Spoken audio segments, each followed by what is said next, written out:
रहरी के तीन पाता तीनों छिता नार हो। रहरी के तीन पाता तीनों छिता नार हो। भैया के तीन साली तीनों रसदार हो। भैया के तीन साली तीनों रसदार हो। रहरी के तीन पाता तीनों छिता नार हो। रहरी के तीन पाता तीनों छिता नार हो। भैया के तीन साली तीनों रसदार हो। भैया के तीन साली तीनों रसदार हो।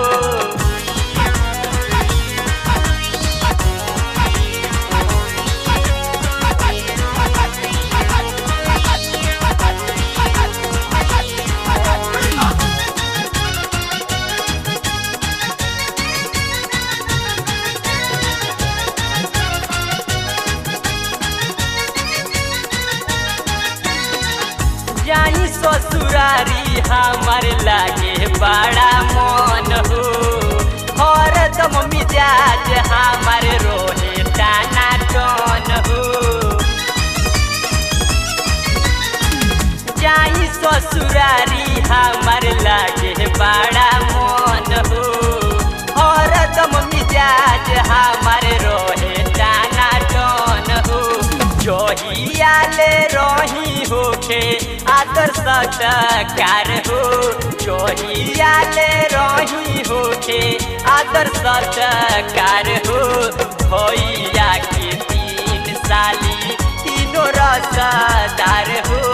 भैया के तीन साली तीनों रसदार हो।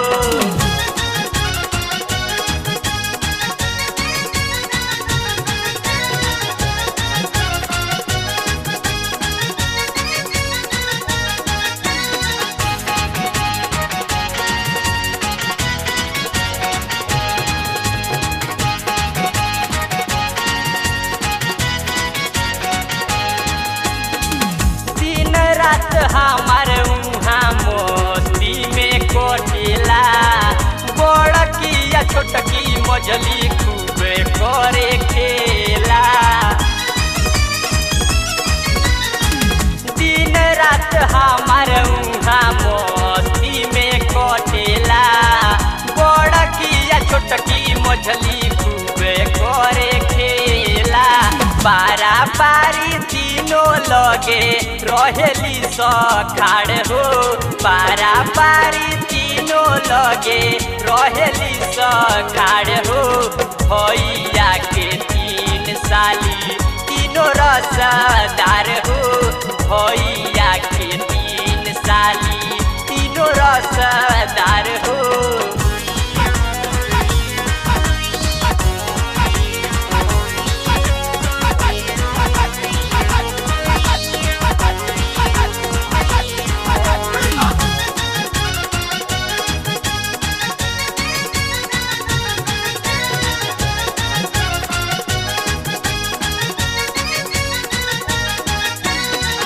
चंदा के फेल करे उगनी के रूप हो।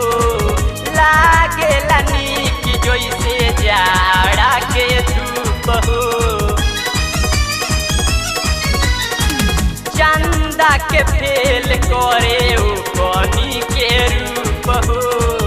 लागेला नीक जैसे जाड़ा के धूप हो। कवि धर्मेंद्र बाते पहिले विचार हो। कवि धर्मेंद्र बात पहिले विचार हो। भैया के तीन साली तीनों रसदार हो। भैया के तीन साली तीनों रसदार हो। रहरी के तीन पाता तीनों छिता नार हो। रहरी के तीन पाता तीनों छिता नार हो। भैया के तीन साली तीनों रसदार हो। भैया के तीन साली तीनों रसदार हो।